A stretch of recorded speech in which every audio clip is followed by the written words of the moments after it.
Good evening and welcome to this meeting of the Cabinet being held today on Wednesday, the 10th of December, 6 p.m. in Oxford Town Hall. Welcome to everybody who's joining us in the room and also online. Apologies for absence. I don't think we've had any notified, have we? No. Okay. So declarations of interest. Any? No, none.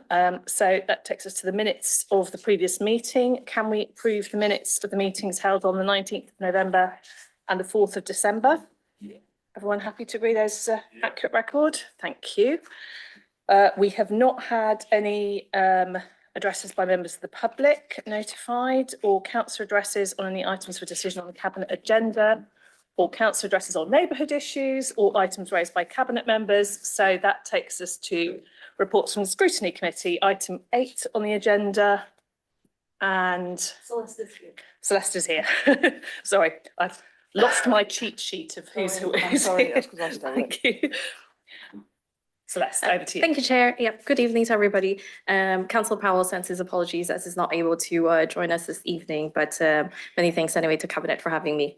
There had been plenty of scrutiny activities in the past week, with all three working groups meeting in the latter part of November, and then the Scrutiny Committee on the 2nd of December. Briefly touching on the items considered this period, the Housing and Homelessness Working Group reviewed 2 performance reports, the housing complaint handling and the building safety compliance. They also received an update on decarbonisation, more specifically the impact of energy efficiency and EPC programs. They looked at the draft resident involvement strategy, which they have welcomed positively, and there are no recommendations from the housing group on this occasion. The Climate and Environment Working Group also met recently. They received an update on the Net Zero Tracker. They were consulted on the draft Air Quality Action Plan and welcomed our new ecologist colleagues who shared an update on the Biodiversity Strategy and Environmental Act. And then the Finance and Performance Group also met to review the Treasury Management Update and the ODS Group paper. So the recommendations on ODS were initially reported to the shareholder group. However, as they related to the clienting function between the company and the council, these have been forwarded to Cabinet for your consideration. Focusing on the recommendations, there are 3 recommendations which the committee makes to Cabinet regarding the authority monitoring and infrastructure funding statement following very informative discussions. And they are, first, for Cabinet to review the reporting of housing delivered, separating out those on sites of under 10 units, where the requirement for affordable housing is not triggered within the covering report for future years. And the second recommendation is for officers to identify, if possible, the complex set of reasons as to why the housing completions reported are currently under the target, or if not, explicitly state this. Sorry, there's a third recommendation, which is for Cabinet to request officers to investigate bottlenecks within the current process. Would you like me, Chair, to pause here for a response or just carry it forward? I think that'll be helpful. Thank you, Celeste. Alex, did you want to respond? Yes, thank you very much. It was a very interesting and very useful session with Scrutiny, and I think myself and officers would convey our thanks to Scrutiny for very much helping out on this report. The response for recommendation 1, the answer is yes. We cannot do it in the actual authority monitoring report itself, but we can do it in the covering report, we think.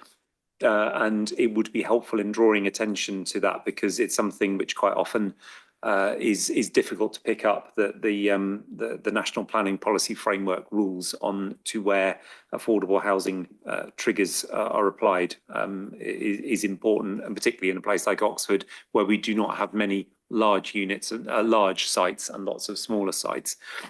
On the second recommendation and our response, the response is yes, and that is because the helpful words "if possible" are included in it, which we did discuss when it was being developed, I think, by Scrutiny, because the answer is it is not possible. But it is helpful, I think, to draw attention to that fact. So the revised wording we're suggesting is to say there are a range of issues likely to be impacting here, and it is not possible to disaggregate them from one another, which answers the second half of the question. And on 3, we did have a useful discussion about the planning process. I think there are a wide range of views expressed at a national level about the planning system and the planning process being a hold-up, most of which I think are not true. But one issue which we did acknowledge is one that we and other authorities are facing, not through any fault of third parties here, but because of the pressures they are under for resource and so on. So it is helpful, I think, to have that recommendation and to highlight that we and they are trying to work to resolve it. And Section 106 agreements was a particular one, has come up in situations in Oxford and more broadly, but it's not the only one. But it's, as I said, a helpful set of recommendations, a very positive and useful discussion. And again, thanks to Scrutiny for their consideration. Thanks very much. Celeste, over to you for the rest of Scrutiny's recommendations. Thank you. So going back to the working groups, there is one recommendation made relating to the biodiversity update, and that is for Cabinet to draw on the expertise of community and voluntary groups to provide input and support the delivery of the biodiversity strategy and actively inform the public about the criteria for good habitat. That's to clearly promote what good biodiverse habitat looks like, so as to strengthen the public understanding and support the practices such as leaving verges and cut that protect local species. And lastly, just the two recommendations on ODS clienting. It is to increase the use of CCTV, given that it has been the most effective measure for preventing fly tipping, and that repairs of play area equipment be reverted to a delegated budget arrangement, as this model has previously demonstrated greater efficiency and addresses the backlogs in the maintenance. Thank you. Thank you very much, Celeste. I'm going to ask Anna to respond to the biodiversity one, and also I think the second recommendation from ODS is for you too. And then the first one's for you, I think, Nigel. So Anna. Hang on, so what, I need to respond to the CCTV one? No, second one down. About the devolved play area budgets issue. Yeah, I mean, I think we haven't agreed with this one because the delegated budget hasn't been removed from ODS. I mean, there's an ongoing piece of work around clienting, so we can actually understand what's being spent on play equipment and play areas. But yeah, the sort of general thrust of this recommendation, I think we found to be slightly not sort of accurate, I guess. And on the biodiversity one? Let me read out the written response there. The biodiversity strategy will utilise input from community and voluntary groups through creation of a steering group, it says. So it was an agreement with the recommendations. Yeah, that one is fine, and I think that is broadly what we're going to do. Sorry. So in which case, thank you very much, Celeste. Appreciate the work, Scrutiny, and please do pass on our thanks. Thank you. Thank you. Right, we're now on to item 9, which is the quarterly integrated performance report. So over to Ed, and we have Nigel Candy in the room and Claire online.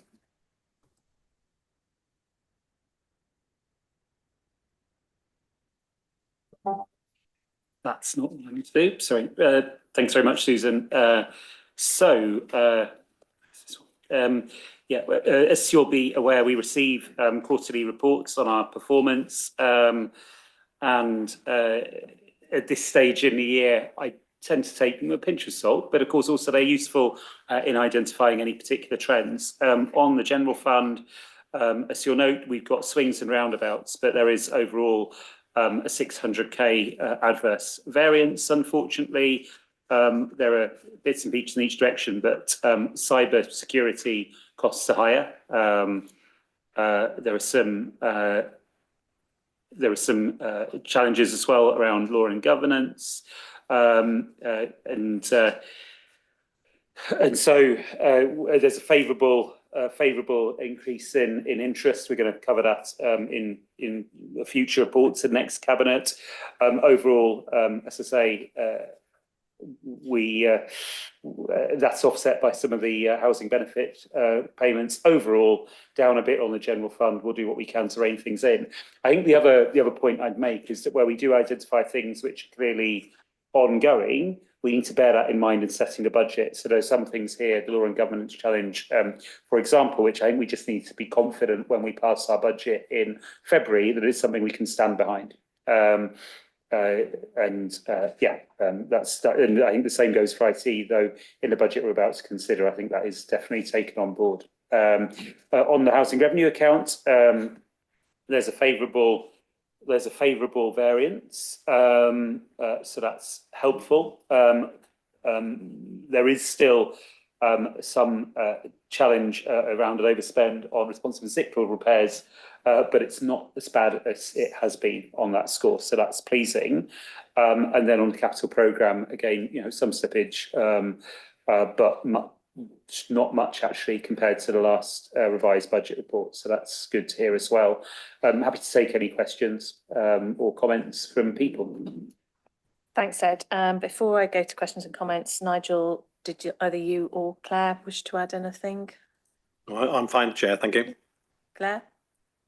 Yeah, nothing to add from me. Thank you. Open to questions and comments then.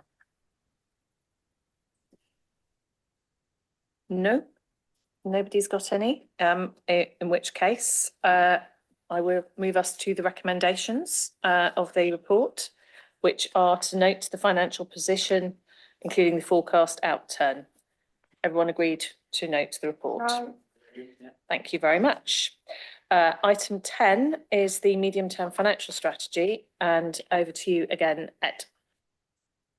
Yeah, thanks very much. So just a little reminder about process on this, an explanation of the way I intend to play it. We set a consultation budget at this time of year. We go out to consultation, we've got that ready to go. And then we come back and make further recommendations to council in February on the basis of the outcome of the consultation, but also new information we have. And then we present that to council, and council debates it and agrees the budget. In a way, there's no change this year, but there are, I think, two quite substantial things happening in the background. One, and the most important one for these purposes tonight, is that we're awaiting our funding settlement from government coming even later in this year. I suppose slightly in defence of the government, it's because they're undertaking quite radical financial reforms and they want to spend time getting those right. And they will then offer, I think, a multi-year settlement, several 3 years worth of settlement. So that'll be helpful when it arrives, but it is arriving too late to be of any use at all to our discussion tonight. And so we have a margin of error of millions of pounds in terms of government funding, and we just don't know what will happen. Nigel and I discussed what our assumptions should be, and I think our assumptions cautiously realistic. We wouldn't want to be very pessimistic about it, unduly pessimistic, and then propose a lot of reductions and cause, I suppose, concern to local people and indeed the workforce, which then prove not to be necessary. We wouldn't want to be wildly optimistic and say to people, look at all these wonderful things we can do, and then have to rein that in. So we've gone down the middle, we'll see what comes out. But I do anticipate there will be more change between the consultation budget and our final recommendation than there would normally be, unless we happen to have guessed completely right where we land on fairer funding. So, that's where we are. The other thing is I tend to avoid launching a showboat at this meeting. Won't do it actually at our next cabinet meeting. We'll save all the showboating for council and everyone can join in. The other thing which is a bit different, of course, is the prospect of local government reorganisation. Normally, we model a 5-year MTFS secretly, but we present a 4-year MTFS. And we would anticipate, if all happens as the government intends, that this authority in its current form won't exist in the 4th year of the MTFS. So we might be, we might be reasonable in saying actually we're not going to look that far ahead. But I think our view is it still makes sense to plan. It's still good to have a sense of the underlying sustainability or otherwise of our budget. And then, that shows what sort of financial footing we're on. I think this is actually a really sound position. I think a lot of local authorities are not in the position that we are. We'll see what fairer funding does. And I'll reflect a tiny bit about some of the highlights here. But I think actually that, also strengthens the case for, a unitary option, which involves a greater Oxford, a strong, sustainable unitary Oxford. But anyway, there we are. We're pretending it's not happening in a sense, save for allocating £2 million to the process. There's some good stuff in here, Susan. I mean, there's funding for 1,692 new council homes. I mean, which is a terrific thing. And to put that into context, that's a 20% increase in our overall stock compared to the current time. Really significant, and we know those will make a real difference. We rely on our Oxford model, of course, and bring in over £12 million dividends. That's what we anticipate. We're working hard on the OX Place plan as well to see if we can evolve that into the future and continue to deliver housing and bring that benefit forward. But we'll see where we go. There are some service improvements in here, as I say, relatively modest because of the situation with the proposed funding reforms, but lots of people have said they want to use Hinksey Pool for longer in the year, so there's funding in there for that. And in particular, there's a new creche proposed, a Blackbird Pool, some cricket nets also being funded in the capital programme there. And I think a lot of people are saying we really need to focus on crime and antisocial behaviour. And so there are new community response officers proposed to tackle antisocial behaviour and reinforce community safety. On the capital side, the ice rink roof needs renewing, and that's funded. And we have mobilised the government funding to make sure the Cowley branch line can be delivered. And again, a theme, as I mentioned, scrutiny last night, underpinning all of this, is that I think we're very exercised about reducing the gap between rich and poor in Oxford. There's no better way of doing that than building more genuinely affordable housing, but it's also a thread running through other areas. So, for example, our continued community grants, support for advice, full council tax reduction for those on lowest incomes. Not everything in here will please everyone. I think we have to acknowledge that as well. There are some increases in fees and charges proposed as each year. Another one, which I'll just flag, it will be in the budget consultation, but members will recall last year, our opposition proposed and we voted through an amendment to sell the Lord Mayor's number plate. We said, okay, but we want to consult on that. We want to include that in the budget consultation. So there's a specific question on that proposal in the budget consultation, so we can see how people feel about that and whether that's something which wants progressing or not. I'll leave it there, Susan, I think. I would just say, though, the officers have worked really, really hard pulling this together. And as in every other year, I'd really thank them for their efforts. Hear, hear, and particularly difficult, as you say, in the absence of any sure figures from government. So happy Christmas again, Nigel. As you get it just before Christmas is a lovely Christmas present to work through. Would you like to add anything at this stage? Yeah, I suppose just to sort of echo some of Ed's comments. Really, it's a bit ironic that on the eve of getting 3-year financial settlements, basically, and much certainty, basically, we've got less certainty than we've had in the last 10 years, basically, at this point in time. We are advised that we will get the funding settlement on the 15th of December. Obviously, as Ed says, too late for this budget round. I mean, clearly LGR as well is another factor, but at this point in time, we've just planned as a going concern, as Oxford City as a going concern, and that's the best thing we can do with that. In addition to that, basically, we've also got the uncertainty about movement to formula rents for our council dwellings, which we are advised we will get in January. And that's about as good as that one gets as well. In terms of the backdrop, obviously we've got homelessness, we've got reduced dividends from our companies, and I say the other uncertainties as well. I'll point out to the use of over £8 million worth of reserves, basically, to balance the budget, should, depending on where we end up with LGR sort of thing, that's not a sustainable position to carry on with, basically. So I would just point that out.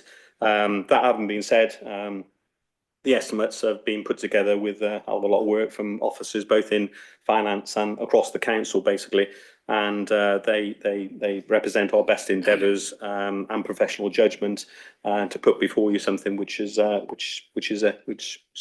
appropriate budget. Thank you. Thank you very much, Nigel, and may I add my thanks to you and the whole team for the work that's already been done and indeed the work that's still to come. So thank you. We are open to questions and comments, but I would also just remind people that this isn't generally the point at which we make lots of comments on the budget. So has anyone got any burning issues that they wish to raise? Lubna. I just want to say thank you so much to you and the officers for highlighting the very important services that Oxford City Council are looking to provide, and all your hard work and efforts really are important to the city. Thanks, Lubna. Ed. Yeah, thanks for that. Very nice of you. I didn't flag the substantial investment in temporary accommodation purchases, but it's well documented in the report, and again, really, really important. It feels, I choose my words carefully, it feels really uncomfortable having so many households in hotels. It's really not as we would want to see. It's obviously vital people have a roof over their heads, but particularly when people aren't anywhere near the schools, don't have the cooking facilities in the room, you know, it's not as we would wish it to be. Investing in proper temporary accommodation will save the council money, but it will also be the right thing to do by families in housing need. There's a change to the recommendation on the rent setting. It can be provided over email, Susan, but if I just read out that what we're proposing is that the HRA budget for 2026-27 is 68.2 million and an increase of 4.8% plus up to £2 for rent convergence, maximum for 2026-27.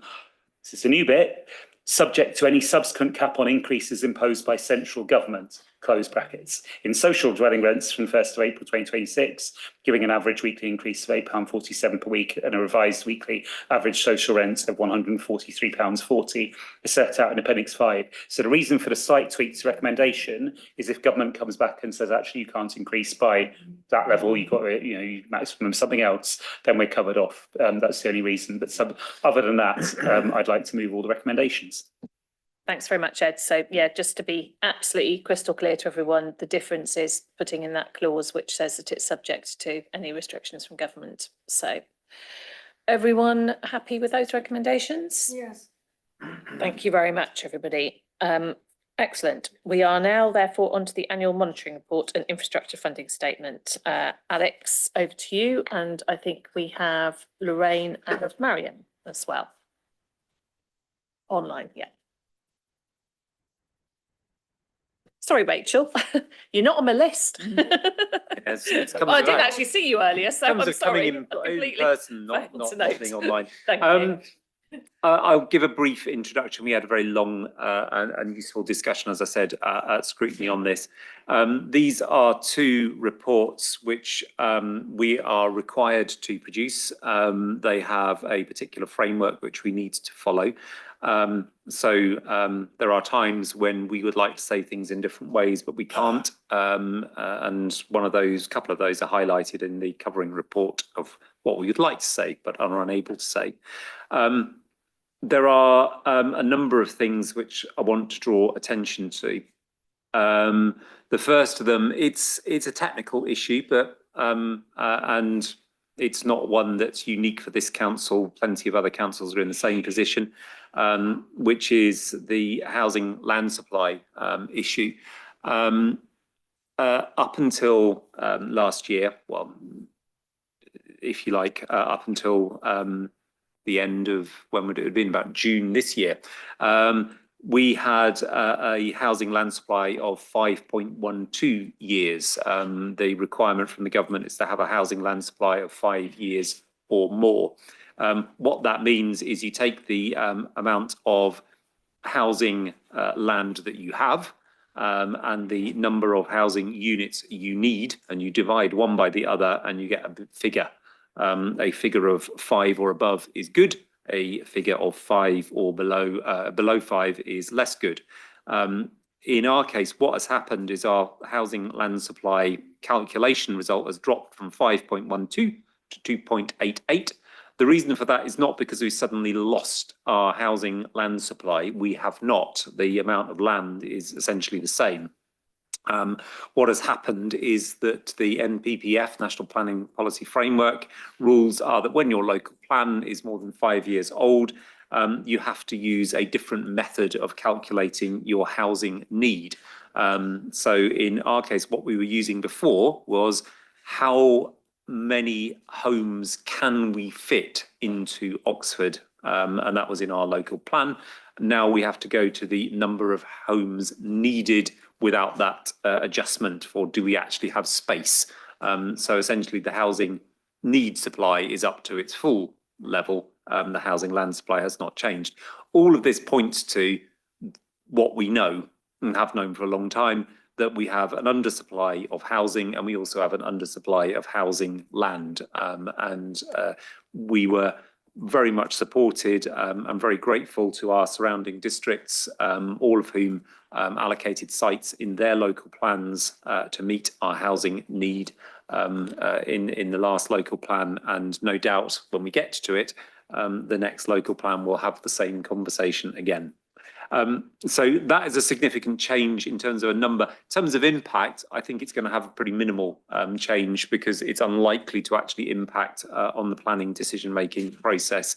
And you can see this looking at different councils up and down the country. Some are affected, some are not, because housing land supply isn't going to be increased by somebody going, here's something that's in your floodplain, I'm now going to build houses on it, because it will be refused on the basis that it's in the floodplain, and so on and so forth.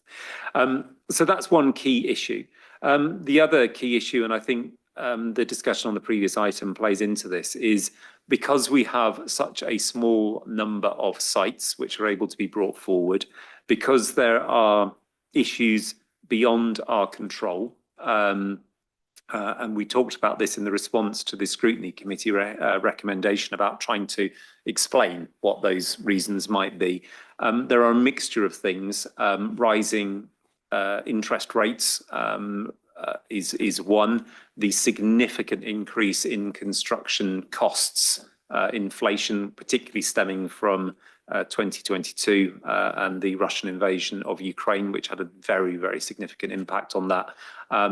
All of those things impact potentially on our ability to deliver housing, because developers who have a site which they can no longer afford to add up may not bring it forward. Actually, the bigger factor, I think, is that we have so few large sites, and those large sites have permission and are largely being built out. We don't actually have sites in significant numbers that aren't being brought forward, but there's a range of issues there which are complex. So in terms of numbers, the numbers delivered in the last financial year in terms of both housing units and affordable housing units are less than we would like. That, I think, is something we need to reflect on in terms of how we move forward. And the final thing I wanted to draw attention to, the infrastructure funding statement. There is what I can only describe as an oddity in this, in the way that governments require us to fill this in, which is it's essentially a cash flow calculation. It measures the amount of pound coins that shift from one account to another, as it were. So a Section 106 thing, which is £20,000 to pay for a play area or whatever it is, that counts. That's a Section 106 thing that appears in these figures. The thing that does not appear are affordable housing units, which are not the result of a cash transaction, but a transferal from one owner to another. We have estimated, it's a guesstimate, but I think it's a reasonable one, and it's in paragraph 35, that there were 201 units of affordable housing covered in this period. If they were counted in the way I think they ought to be, then that would have added 70 million roughly to our infrastructure funding statement, which, as you can see, is a very significant increase to what we are actually able to report.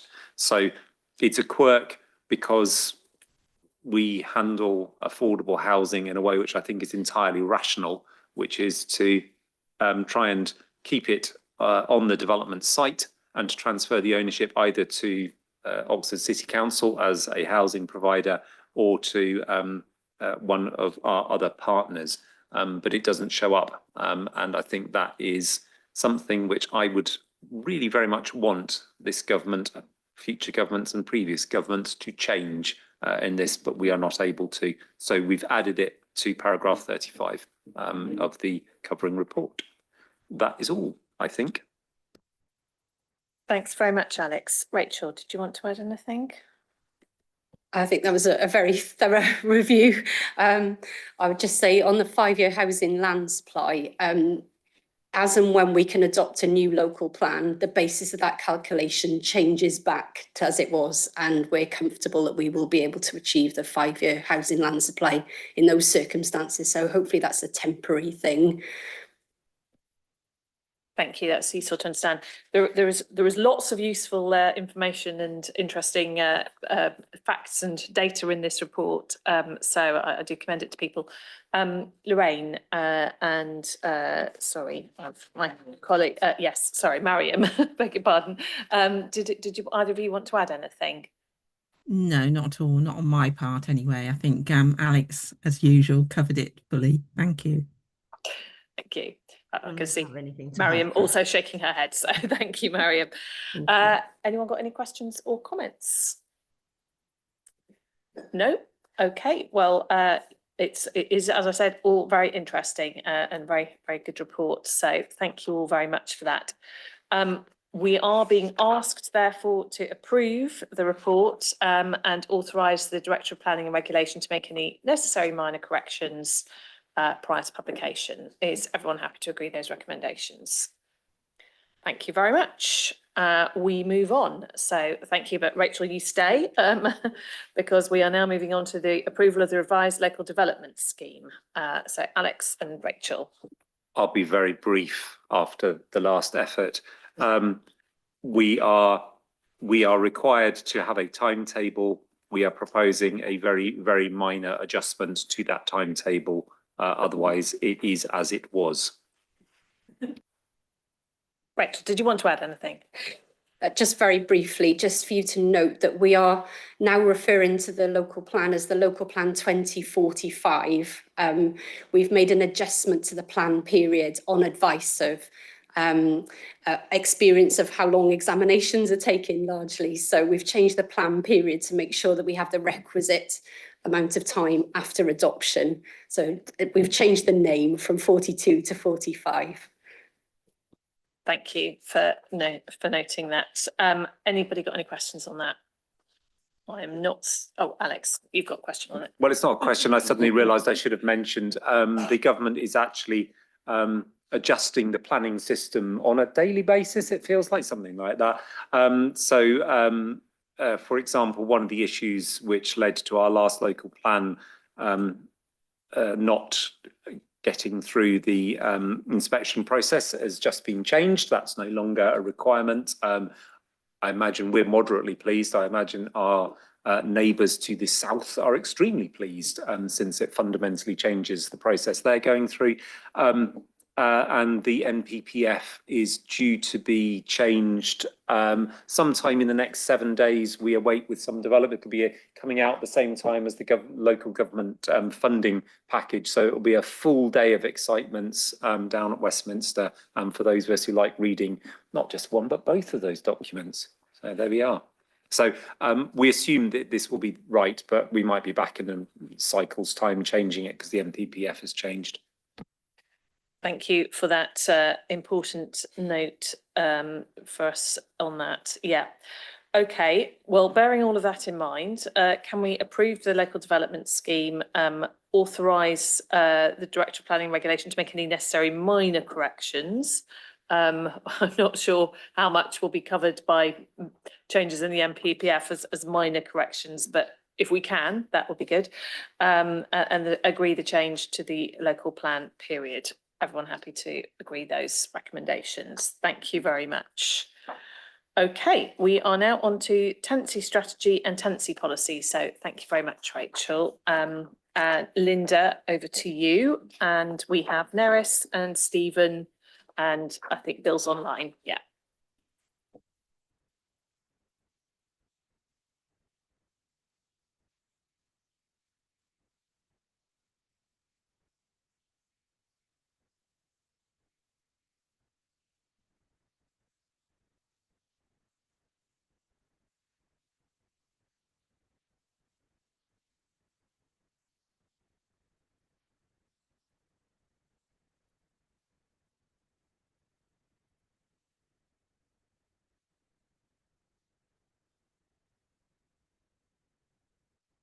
Bill, can you hear Linda if she? No, I can't. Okay. Right, well, we'll try a different microphone, so.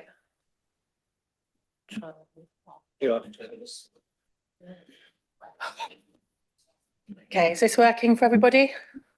Yes. Yeah, great. Okay, I was just going to point out that lucky colleagues are getting 2 for the price of 1 this evening, both our tenancy policy and our tenancy strategy, which are 2 fairly separate things. So the tenancy strategy is about our role as a strategic housing authority, and it covers the priorities that we expect all providers of affordable housing that we work with in the city to follow, and that we will follow ourselves. And then the policy follows on from that, because it's then our policy as a landlord that fits in with the strategy. But both of those things, both the strategy and the policy, reflect some key priorities of ours in terms of the provision of affordable housing in the city, namely that, you know, there's a real focus on providing the security that, you know, tenants in the city really need, that there isn't enough of. So yeah, they both set out that focus on secure and assured social tenancies. And again, the focus on homes for social rent, that being our priority. That needs to be a good reason. If it's not a home for social rent, if it's going to be an affordable rent, and where we do have affordable rents, we want them capped at local housing allowance rates, so that they are available to people that either are on benefits or come to rely on benefits. And it also sets out that, you know, this isn't just about tenants and their immediate home, it's about the wider neighbourhood and community as well, and sets out an expectation from those registered providers that we work with, that, you know, they should be have good policies when it comes to dealing with antisocial behaviour, domestic violence, as well as supporting the provision of, you know, good amenity and good quality neighbourhoods for their tenants, and that's certainly what we're striving for as well as a landlord, and that's reflected in the policy. Thank you very much, Linda. Over to you, Eris and Stephen. Yeah, thank you, Chair. So yeah, the tenancy strategy is for registered providers operating in the city, including the council, to have regard to, and sets out the council's expectations for registered providers when letting and managing tenancies. So the strategy seeks to ensure registered providers offer long-term, secure and affordable tenancies where possible, in line with the council's wider objectives, and also supports opportunities to increase the supply of housing. So the tenancy strategy has been updated really to bring it in line with new legislative requirements such as the Social Housing Act and consumer standards. The tenancy policy is specifically for Oxford City Council tenants and prospective tenants applying for housing, and sets the council policy as a social landlord. So it's in alignment and having regard to the overarching strategy. So I'll pause there. Thank you very much. Neris, did you want to add anything? No. Okay, thank you. Well, I'm pausing for questions and comments then. So has anyone got any questions and comments? Alex, and then I have one. Yeah, this might be reflecting on my inability to read two large reports that are maybe mentioning the same thing and maybe missing the key bit. So in the earlier report, the quarterly integrated report from Q2, in the corporate risk management section, which is the bit about red risks and amber risks and such like, it reflected that there was at the last quarterly report, this act, the Social Housing Regulation Act, was as an issue that shifted from amber to red. Is this the shifting back from red to preferably neither amber nor red. I don't know, green. Is green presumably the appropriate colour? No colour at all. Don't know. But is that the same issue, or is this slightly different? Yes, it's part of the issue. So all of this work is a contributory work towards our compliance with all of the 4 standards. So, so having a clear policy on tenancy and strategy is contributing towards improvement plans. To the risk that is showing red is a more general risk around all of the kind of improvement work in that space. So they are linked, but it's part of a picture. My question related to other registered providers, because I know the strategy policy, we're inviting them to also adopt the same principles. And I think I will not be alone in asking the question of how we then enforce that, because certainly a lot of complaints I get in my ward, and I think that's very much a picture across the city, is that it's often housing associations who are not meeting their responsibilities so well as social landlords. So I know that we have some abilities to enforce, but it'd be helpful if you could just outline a little bit about that. Thank you. So so we have regulatory powers to enforce on very specific sort of HHSRS matters, which we will do. I think the question really is more around our kind of cooperation with RPs on our estates. So in terms of the consumer standards and the neighbourhood standard in particular, there is also a requirement in there that we as a local authority lead that cooperation. So in the new year, we do have a number of conversations with RPs. I think what we need to do in the new year is pull those together strategically into one space where we are either talking to them strategically about supply or where we're talking to them about cooperation in neighbourhood around antisocial behaviour, about the state of the estate and how we are kind of cooperating together on Blackwood Leys or Rosehill to ensure that all parties are contributing. I think there is more to be done in that space, and I will be leading that conversation in the new year. There is an operational element to all of that we are needing to cooperate as we will be launching a new housing and tenancy sort of management sort of team in the new year as well. So to give some assurance, I think we have a bit of a road to travel, but in hand. Yes, Linda. Can I just add as well that the RPs in Oxford have been consulted on this and involved in its production, so it's not like we've just come up with it and saying, there you go, this is what you've got to do. They have been involved in it. That's really helpful. I mean, I'm also aware that for a number of RPs it's tricky because they cover much bigger patches than just our city, and so even individual managers who manage the sort of accommodation that they have in Oxford manage much larger patches. So that does make it quite tricky, but it's good to hear that we are continuing to work to try and establish better cooperation and enforcement of the kind of policies we'd like to see. So thank you very much for that. Any further questions? No? Okay. In which case we move to recommendation to approve the draft tenancy strategy and tenancy policy, recommend that to council to approve and adopt, and to delegate the usual authority to make any minor amendments. Is everyone happy with those recommendations? Thank you. And I just want to say thank you. That's obviously a huge amount of work that we've just kind of, taken through quite quickly, but I think that's a tribute to the amount of work you've done on it. So thank you.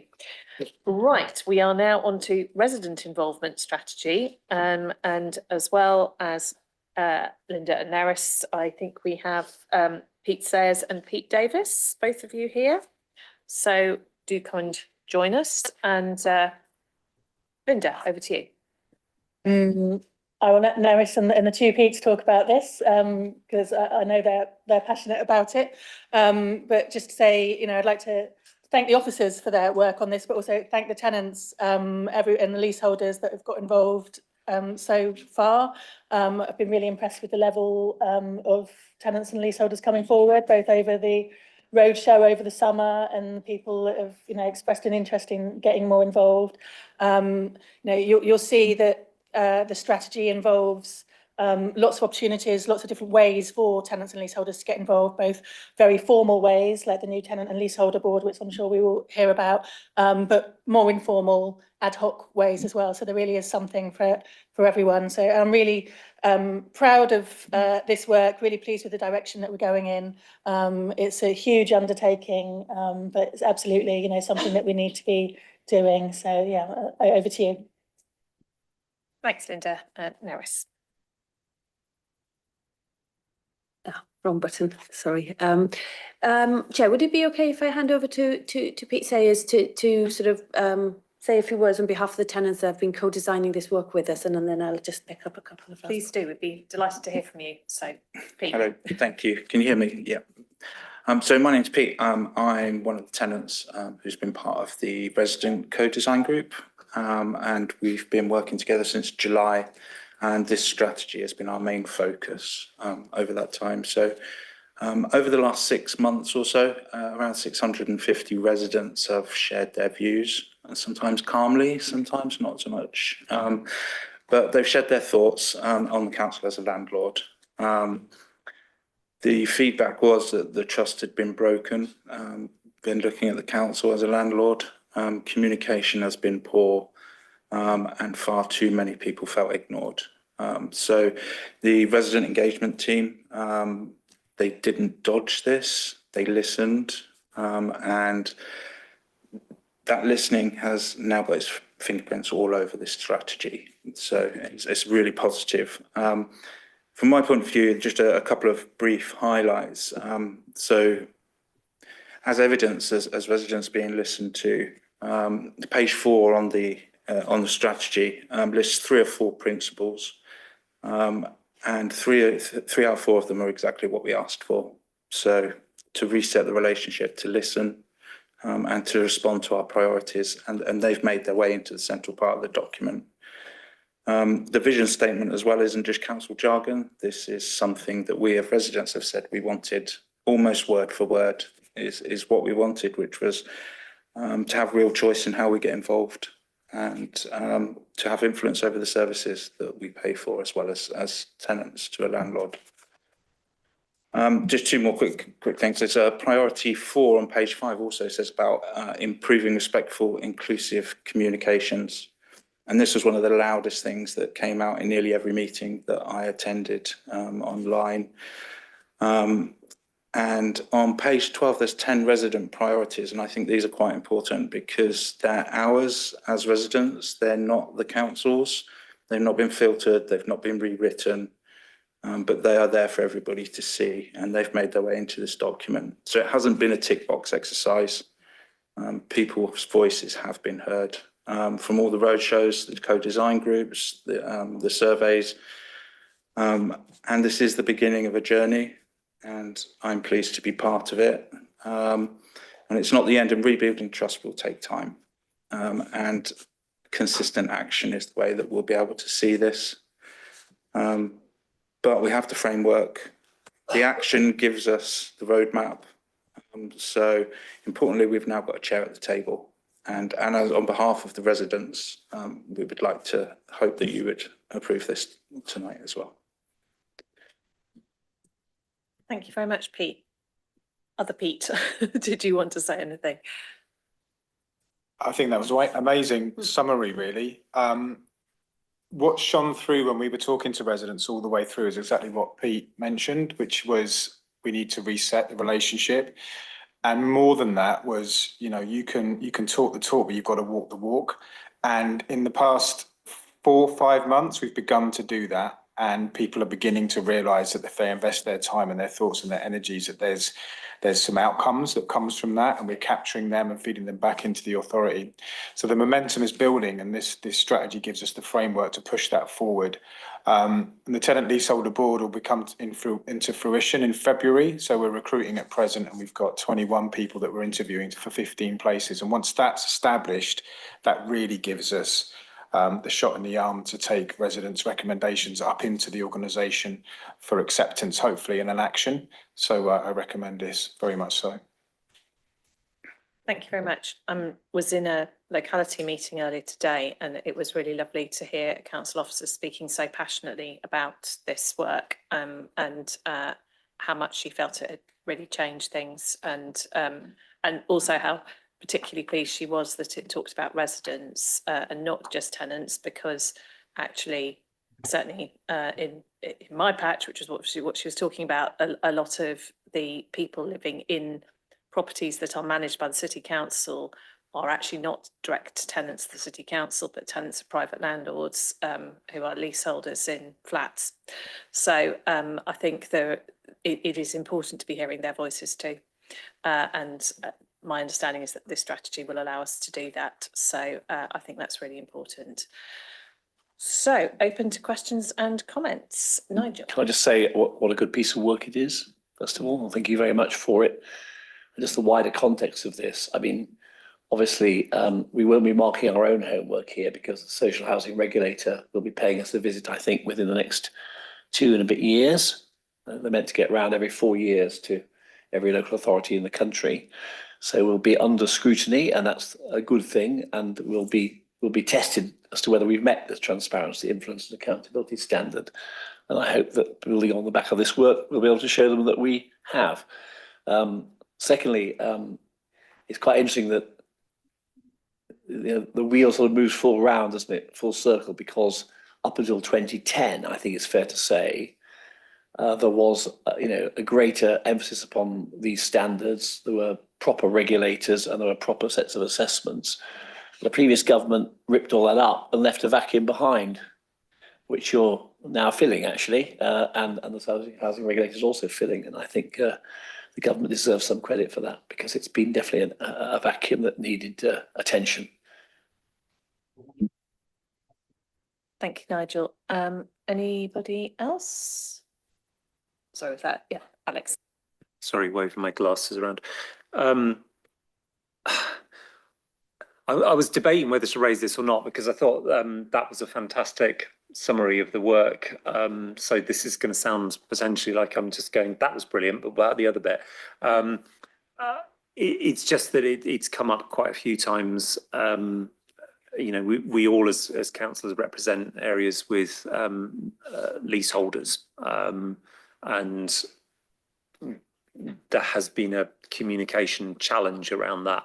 So I completely admire the work that's been done so far. So the question is really, how is that difficult pool of people going to be engaged? Because they are covered by these requirements, but they can, and obviously by definition, they don't actually live there. So, how is that going to work? Because there is definitely a shortfall in where we ought to be in terms of communicating with that group. It's a small issue by comparison with the actual residents, and I think the work that's been done so far is excellent. So I do apologise for sounding like the miserable so-and-so, flagging the little gap. Thank you. Well, the update is that we're surveying 770 leasehold addresses, because there's subtleties in terms of who lives there, around their understanding of the lease. And within that survey is a request for people to express an interest in joining a leasehold management policy review group. And the leasehold management policy has just been approved internally, ready for consultation. 14 leaseholders have put themselves forward for that group. The leaseholder that's just applied for the tenant leaseholder board, who's in the co-design group, is very keen to propose that a leasehold forum is formed off the back of that review. And once that forum is formed and has its own terms of reference, and ideally a leasehold chair, he or she will be on the tenant leaseholder forum. So that conversation is emerging, and eventually it will be pinned into the arrangement that I mentioned before. So that's about as live as it gets to amplify that voice and the specific concerns within that community. Thank you very much. I'm sorry to ask that, but that sounds really good as a positive step forward. Right. Any other comments or questions? No? Well, I think, oh, I'm so sorry, Bill. Yeah, I realised I didn't ask you on the last one if you wanted to add anything, but yeah, Bill. No, please. Yeah, I didn't on the last one. I was struggling to find a hand to put up there, so apologies. I just want to say that in terms of leaseholders, I was interviewing for Home Ownership Officer today, and the pleasure of meeting two residents, one leaseholder and one shared owner. And I have to say they were incredibly enthusiastic and very insightful in terms of their responses to the candidates and how they felt about the whole process. And I think it's something that we really are looking forward to working much more closely with the leaseholders. Just one example made a real difference to their day and to mine. Thank you, Il. That's a really nice note to finish this report on. So that being the case, I think we want to record formally our huge thanks to all the tenants and residents who've contributed to this alongside officers, and all power to your elbows going forward. We look forward to hearing more about your work collectively. We are being asked today to approve the draft resident involvement and engagement strategy and action plan, and to recommend it to council to approve and adopt, and the usual delegation to make any minor amendments. Is everybody happy to support that? Thank you very much. That is therefore passed. So thank you again for the work. We are now moving on to the procurement strategy, which is item 7, and Ed, over to you. And I think we have Annette in the room. Yes, thank you.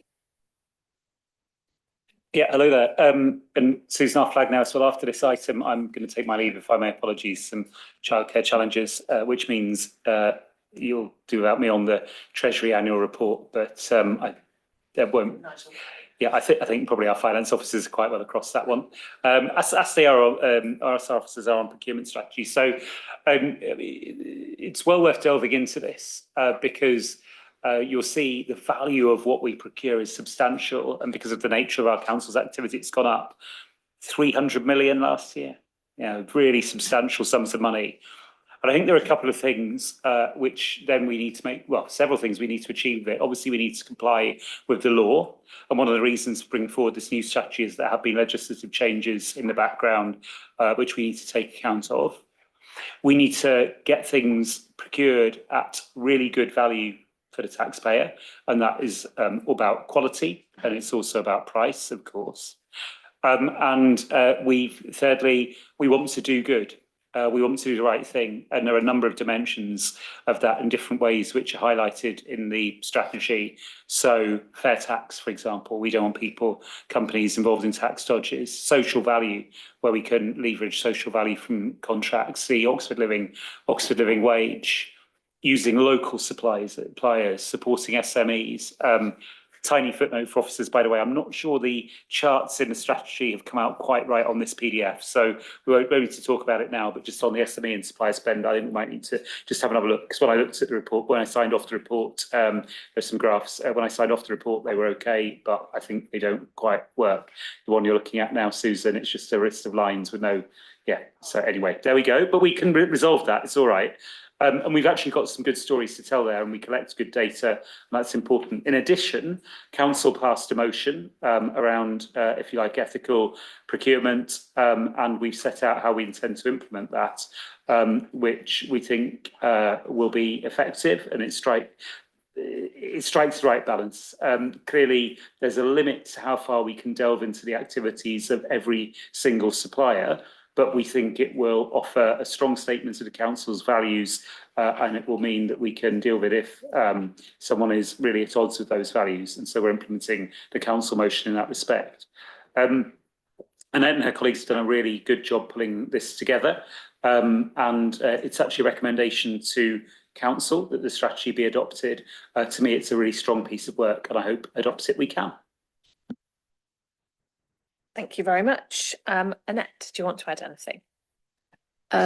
No, thank you, Ed, for that roundup. I just want to say that I hope that everybody can see that we've tried to factor in within the strategy, balancing the council's priorities with the national priorities and the local priorities, because obviously now there's a big focus on the national procurement policy statement that we have to to deal with. So, and also we've got local government reorganisation coming up. So we've tried to create it to be a bit agile as well, but hopefully covering off the key points that we need to be delivering as a council. Thank you very much. I did seem to remember seeing something very recently about procurement, and I don't know whether that was a sort of direction of travel of government or whether it was new guidance or what. So she said very vaguely. I do apologise. I think I did send it round to you, Nigel. So Nigel, are you able to enlighten me as to whether it's or net? Have you worked out what I'm talking about? Because I'm not sure I have. Yes, I think it's central government for a long time has been able to reserve the bidding of contracts for below threshold to a specific area.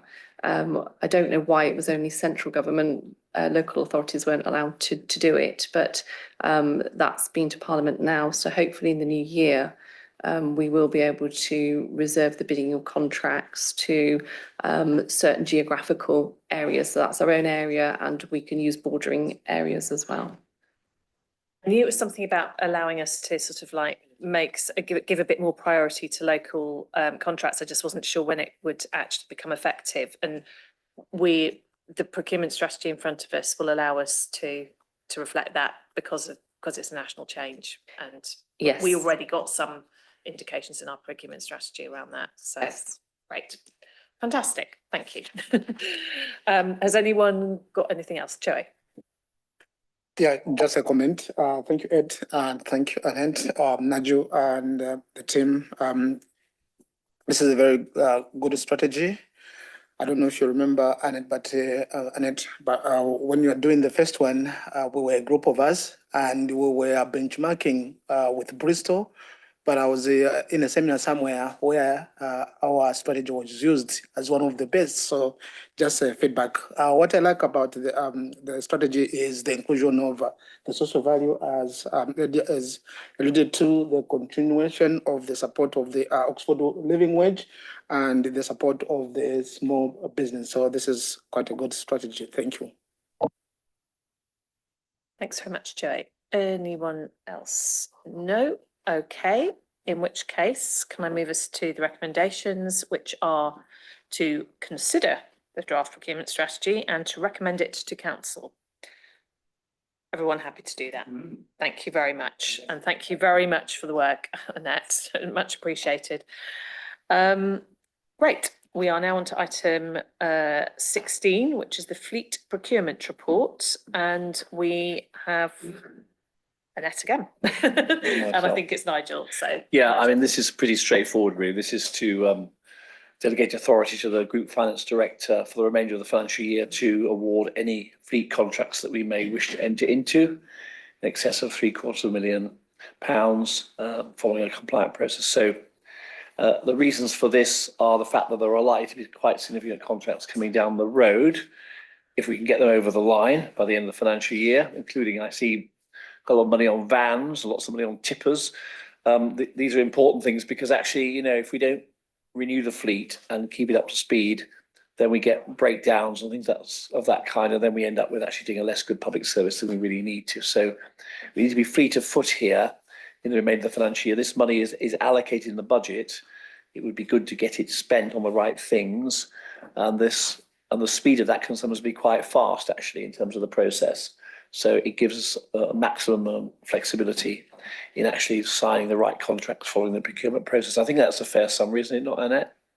Yes, that's a fair summary. It's trying to sort of stop the bottleneck of the signing. It's to make sure we're following a compliant process, but when we've done it, move the signature through faster. Yeah, because you could be in a situation where it's almost in the middle of March and you need to get this over the line by the end of the financial year. So that's the purpose of it. Now, I say we may need to use it, we may not, but at least we've got it in our back pocket now. So that's the purpose. Thank you. Thanks very much. Any questions? Oh, Annette, sorry. Sorry, can I just add one thing, just in case it's important, but under point 6 of the cabinet report, we did miss off, we're going to be buying probably up to 27 light commercial vans at just over £1 million. So that one was just missed off of that table, just in case it's important. Thank you, Chair. Thank you. Well, noting that change, which will be made in the report, which is this one, does this one have to go to council? Don't think it does. No. So we're noting that change as we approve the report. So can we delegate authority for the remainder of the current financial year to the Group Finance Director to award contracts with values in excess of 750k for the purpose of fleet vehicles? Everyone happy to agree? Thank you very much. Fantastic. We're now on to the land quality strategy, and we have, this is Anna's, thank you. And Paul Scott, it says, is online, but that doesn't seem to I be the don't think he case. is actually, but that's okay. Yeah, so yeah, I trust this is an uncontroversial report. So the land quality strategy is a statutory document that needs reviewing every 5 years, and this is that time to do so. So the City Council has to produce a strategy outlining how we both identify and address potentially contaminated land in our boundaries. It has 5 strategy objectives you can read at your leisure in paragraph 10. In the covering report. So the differences from 5 years ago are very modest. They include updated links to documents, updates to paragraph references within the National Planning Policy Framework, a short paragraph about the potential impact of LGR, some changes to formatting and minor additions regarding sustainable remediation. The changes are deemed to be so minor over the 2020 version that it's not proposed to hold a public consultation on this document. So yes, with that overview, I recommend it for approval. Thanks very much, Hannah. Has anyone got any questions? No, I'm not seeing any. Can we therefore approve, sorry, losing my words here, approve the revised land quality strategy, which is more complicated to say than you'd think, for adoption, and continue to endorse the approved procedure for dealing with contaminated land, which is set out in the report, and to note that if works are required, then it will be funded from contingencies and reserves. Is everyone happy to agree that? Thank you very much. We're nearly there, folks.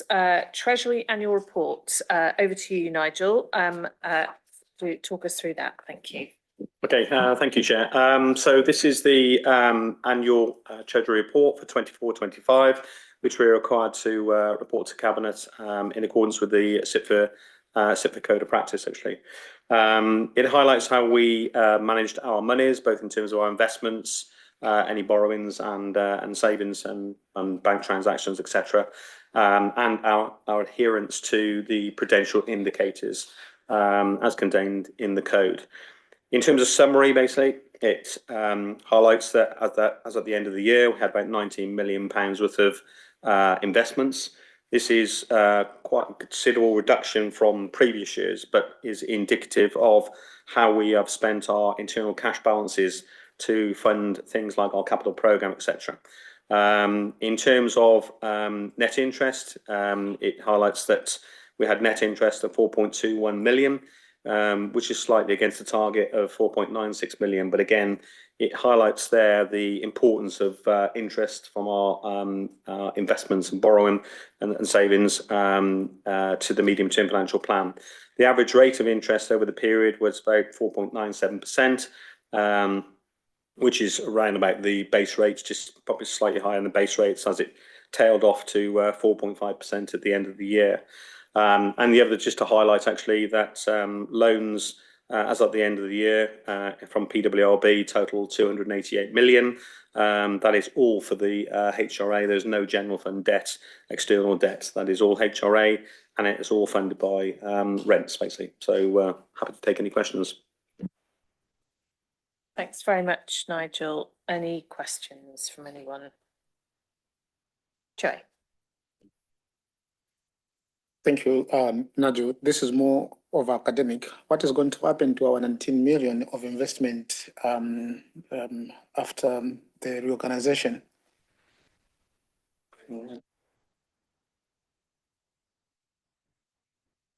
Yeah, I mean, that really depends on what the, I was going to say that really depends on what the outcome is of the of LGRE. So it's really difficult to say actually, but clearly it's something which we'll have to take into account and work with the other districts and the county basically as we get told more about what the decided option is. Thank you. Yes, I think that's, how can you predict the future, really? But thank you. It is, as always, a good report and welcome reading. So thank you very much. If there are no further questions, then can we, as we are asked to do, note the report and its compliance with the prudential and treasury indicators? Everyone happy to do that? Yeah. Thank you very much. So only leaves me to remind you that the date of the next meeting is in the new year, in the 21st of January 2026. So